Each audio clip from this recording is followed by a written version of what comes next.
This is the second biggest thing I see holding people back. Now, the first one, I yap about this one often, and I yapped about it, I'll link it up in the upper right-hand corner. The fear of judgment, the opinions of others. Without a doubt, that's the biggest thing that holds people back from living the life they dream.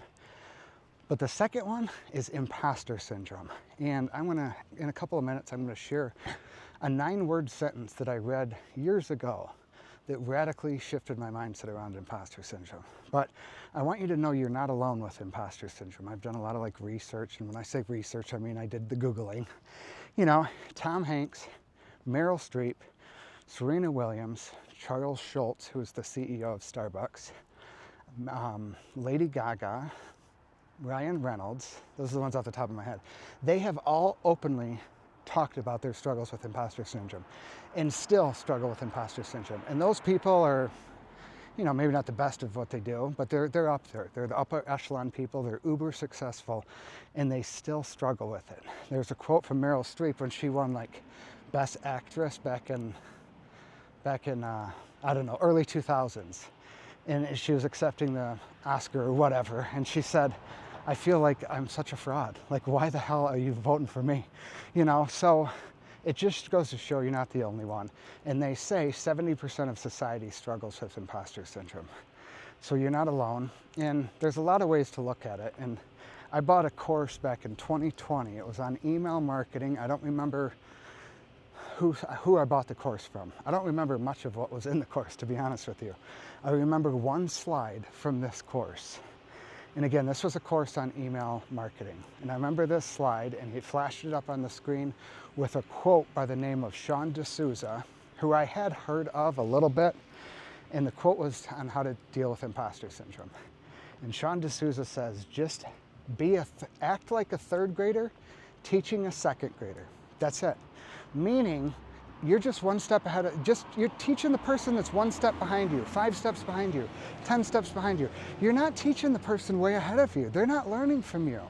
You're teaching the person that's right back here, 1 step, 5 steps, 10 steps. You know, for example, I got 16,000 subscribers on YouTube. I'm not an expert at YouTube, but I'm decent. I obviously know some things about it.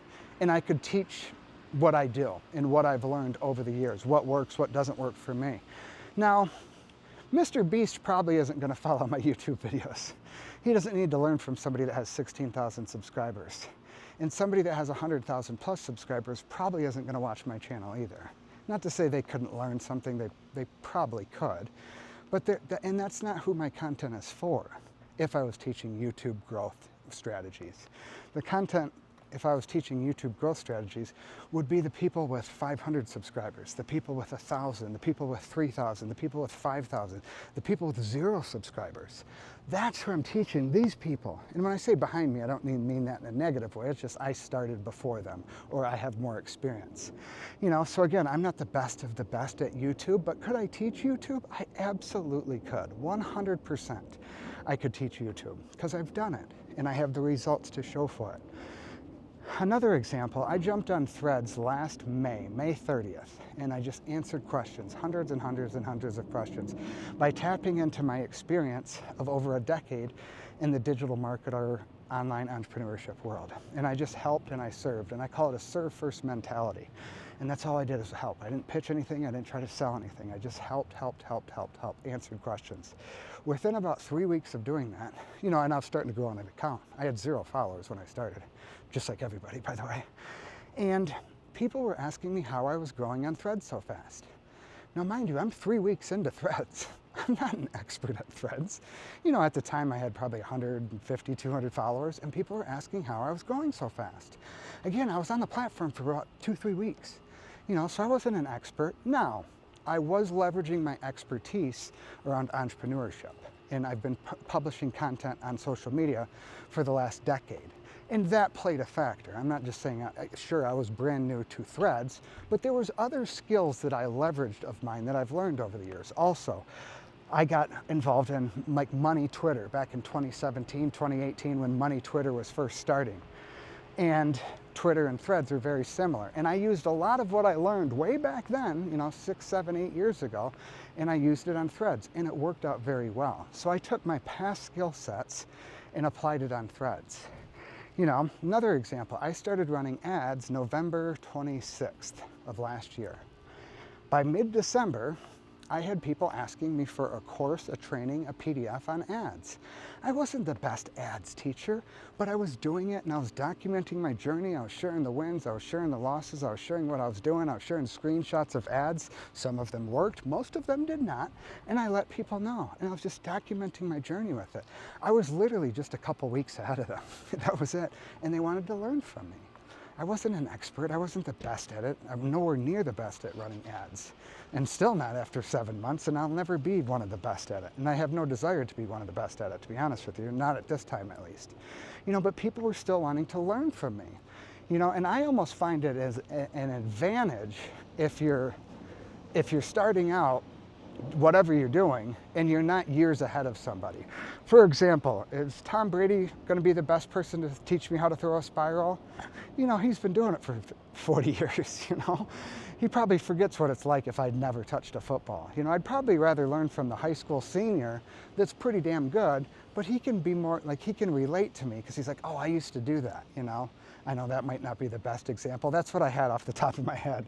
Another example. So I film a lot of Instagram stories and I do these talking head videos and I wear my weight vest and I share my diet, I share my lunch and dinner and I share pictures of the scale and my weight loss. And I'm not some fitness guru with a six-pack. I have the muscle definition of a fucking marshmallow, honestly. But I get people in my DMs asking for tips, asking for help, what scale I use, what vest this is, the jump rope that I use, because I take videos of me doing jump ropes and that. Again, I'm not this fitness expert, nor will I ever be, nor do I have a desire to be. I'm just a couple steps ahead. I'm out there doing something. I'm getting results. I'm showing the results. I'm showing my fuck ups.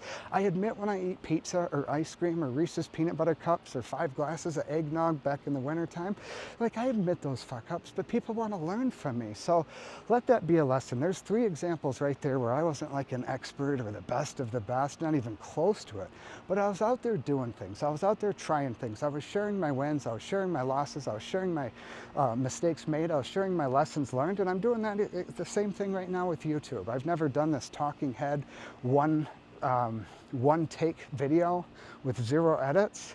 And I saw some people I got inspired by on YouTube, and I'm like, you know what? I know enough about topics. I got enough up in this big ass head of mine that I think I can walk around the neighborhood once a day and just start yapping about a topic. In fact, I try to do it every morning to beat the heat. It's 1:57. I left this morning and I was on my walk and I pulled out my camera and I clicked record and it said no SD card. I forgot the damn SD card in the computer. So I had to go back and get the SD card, put it back in, then I had to take a second walk.